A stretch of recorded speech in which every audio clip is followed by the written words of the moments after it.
What if a story from thousands of years ago mapped reality as clearly as modern science does today? In Hindu cosmology, there are strange and layered descriptions of gods and worlds, beings with multiple heads, realms stacked beyond perception, and realities multiplying infinitely. Sounds crazy, right? Today we're going to uncover how an ancient Hindu story astonishingly aligns with modern science. Now, most people assume these ancient texts are merely symbolic, beautiful myths designed to teach morals. But what if they're not just metaphors? What if they're insights, accurate glimpses into the very fabric of reality? There's one story that encapsulates this perfectly. It goes something like this. In the pastoral lands of Vrindavan, the Supreme Being Krishna was enjoying his divine childhood pastimes. Brahmā, the four-headed creator of this universe, watched with uncertainty. He saw Krishna, just a cowherd boy, dancing with calves and playing with village friends. Brahmā was puzzled. Could this ordinary child truly be the Supreme? Driven by doubt and a trace of cosmic ego, Brahmā decided to test Krishna. He kidnapped the calves and cowherd boys, hiding them in a celestial cave. But when he returned, the same calves and boys were still there, laughing and playing with Krishna, unchanged. In truth, Krishna had manifested perfect replicas, each with identical personalities and memories, fully divine. Realizing this, Brahmā's illusion shattered. Krishna wasn't just a village boy. He was the source of all universes, beyond creation itself. Humbled, Brahmā bowed, offered prayers, and returned to his realm, his pride dissolved. Now, before we move on, keep in mind that Krishna operates from a level higher than that of Brahmā. Based on this story, we can even say that he functions from outside of known reality. Okay, now back to the story. Years later, Brahmā returned. Though he had once surrendered, the mystery of Krishna's divinity still stirred questions. At the palace gate, Brahmā announced, "Tell Krishna that Brahmā has come." The guard asked, "Which Brahmā? There are many." Brahmā was stunned. "Which Brahmā? I am the four-headed one, the ruler of this universe." Krishna smiled and said, "Let him in." As Brahmā entered, Krishna welcomed him warmly.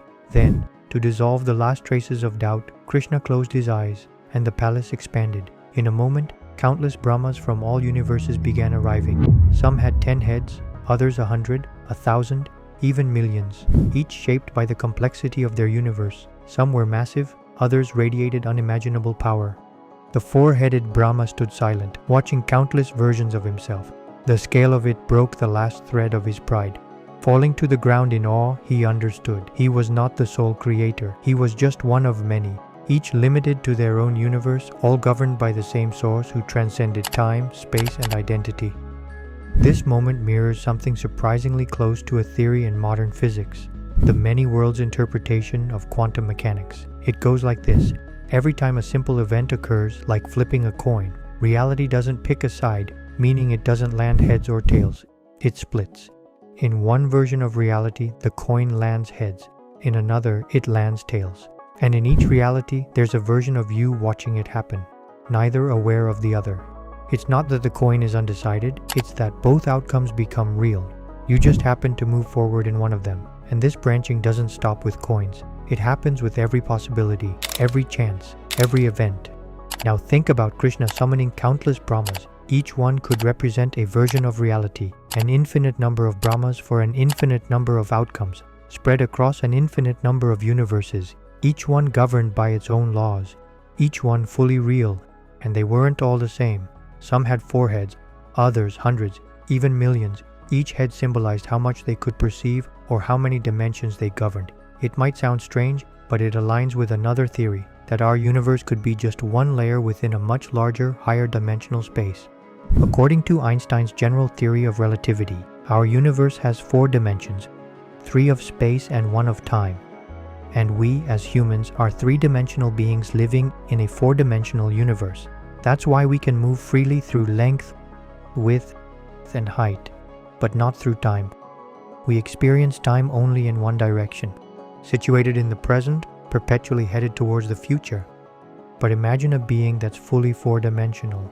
To them, time wouldn't be something they moved through passively. It would be something they could see, navigate, and revisit at will. The past, present, and future would all be visible, like pages in an open book. They could walk through yesterday, pause in tomorrow, or skip to moments that haven't yet happened, just like we casually move left or right in space. And yet even they would be limited. A four-dimensional being might still be bound by a fifth dimension, one we can't visualize, can't enter, and can't fully define. And maybe it doesn't stop there. Maybe this stacking of dimensions goes on endlessly, each new layer unlocking a deeper level of freedom, and each level just as unreachable to the one below it. The Brahmā of our world has 4 heads, each one representing a dimension, 3 for space, 1 for time. If that's the case, then the Brahmās with many more heads might be presiding over realities with 5, 10, even a million dimensions. Realms our 4-headed Brahmā couldn't even imagine, let alone comprehend. Maybe these ancient stories aren't just myths. Perhaps they're echoes of reality, an ancient wisdom encoded in poetic imagery. Krishna's revelation to Brahmā wasn't merely a lesson in humility. It was a glimpse of the infinite complexity of existence. Sometimes, reality exceeds even our wildest expectations. If exploring connections between ancient wisdom and cutting-edge science fascinates you, consider subscribing. Thanks for watching and see you next time.